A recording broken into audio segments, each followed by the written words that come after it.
Donc, l'exercice qu'on doit faire là, on a une fonction qui s'écrit x carré moins 3 sur x, d'accord? Et on doit trouver une primitive, enfin en tout cas les primitives de cette fonction. Donc si on dit les primitives, ça sous-entend que là on va devoir écrire le fameux plus k, quoi. D'accord? Alors qu'est-ce qu'on remarque ici quand on a cette fonction-là? Ben, elle s'écrit x carré moins 3x, donc elle est en deux morceaux, c'est une somme en fait, hein, ça, d'accord? C'est une somme. Et cette somme, il y a un morceau en x carré et un morceau en moins 3 sur x. D'accord? Donc moi dans mon brouillon, tout de suite ce que je me dis, c'est tiens, il y a un morceau qui s'écrit x carré, un morceau qui s'écrit moins 3 sur x. Lui, je sais le primitiver, c'est quoi la primitive de x carré? 1 demi de x. Non. Bah, Alors, sur 2. Déjà c'est x puissance 3, c'est sûr. C'est x puissance 3 sur 3. Si vous dérivez ça, vous allez exactement obtenir ça. D'accord? Vous allez essayer, vous allez voir, le 1 tiers qui est là va rester. Je rappelle que ça, c'est la même chose que ça, que 1 tiers de x au cube. Donc le 1 tiers va rester, vous dérivez x au cube, ça fait 3x carré, et 1 tiers fois 3, ça fait 1. C'est u sur v, vous. C'est pas u sur v, hein? Non, mais le premier qu'on va dériver. Genre x3 sur 3. C'est pas un u sur v, ça. U sur v, c'est quand v n'est pas constant. Quand c'est pas, enfin là, c'est une constante, ça. Oui. Tu peux le faire passer devant comme... c'est plutôt alpha fois f, là. Enfin, ouais. Et ça, comment je le dérive, enfin, comment, pardon, je le primitive ce truc-là? Excusez-moi, comment je primitive ça?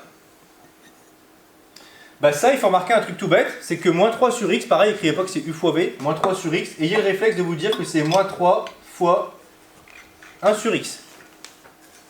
C'est quoi la primitive de 1 sur x? ln de x. Donc en fait, ici, la primitive, ça va donc être moins 3 fois ln de x. Et donc, bah, vous avez fini. Vous avez la primitive d'un morceau, d'un autre morceau, la primitive d'une somme, là, c'est la somme des primitives. Là, donc du coup, c'est ce morceau-là et ce morceau-là directement ensemble. Ça plus ça. Ça plus ça. Il faut juste mettre la rédaction maintenant. Ok? Donc on y va, on va rédiger ça proprement. Donc ça, c'est notre brouillon. Comment on rédige ça proprement? Eh bien, on y va. La fonction f est continue sur R plus étoile. Donc, elle admet... Ça, j'insiste, hein, écrivez-le bien le jour du bac, hein, ce truc-là, parce que c'est important. C'est comme quand vous dites que c'est dérivable. Donc là, elle est continue, donc elle admet des primitives. Donc elle admet des primitives sur R plus étoile, hein, sur le même intervalle, quoi.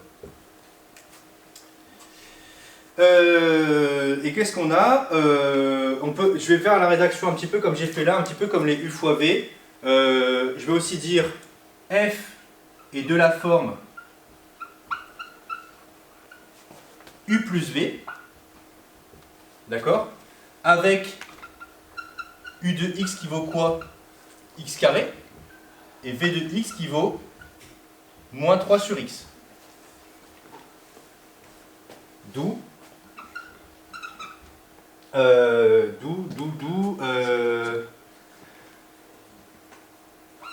les primitives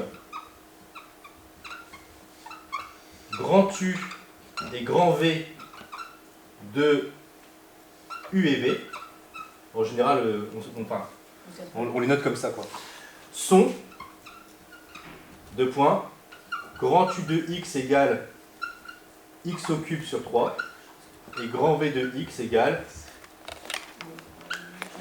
moins 3 ln de x, c'est ça.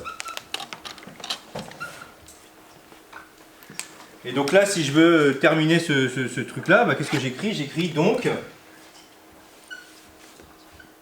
je vais plus avec ça, les primitives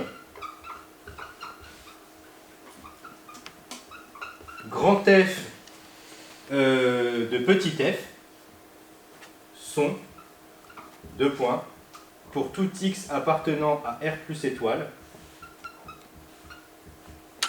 grand F de x égale, donc la somme des deux, x au cube sur 3 moins 3 ln de x plus une constante avec k qui appartient à R.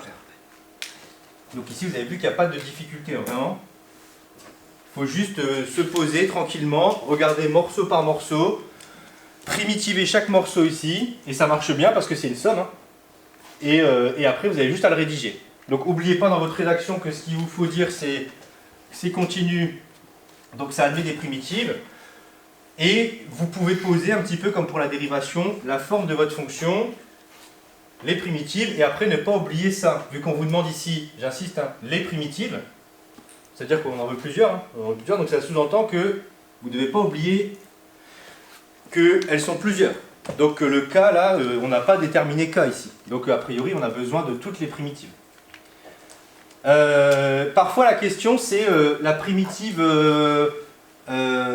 qui... Enfin, je peux pas dire ici qui s'annule en 0 parce que ça vaut, on ne peut pas mettre en 0. Mais parfois ça arrive parfois on cherche ce qu'on appelle une primitive principale. Donc on ne prend pas le K en fait. C'est-à-dire qu'on met un K qui vaut 0. D'accord, ça peut arriver, c'est ce qu'on appelle la primitive principale. Et vous allez voir que dans un chapitre après, là sur le calcul intégral, on n'a pas besoin de ça en fait. Ce cas qui est là, on s'en fout un petit peu parfois.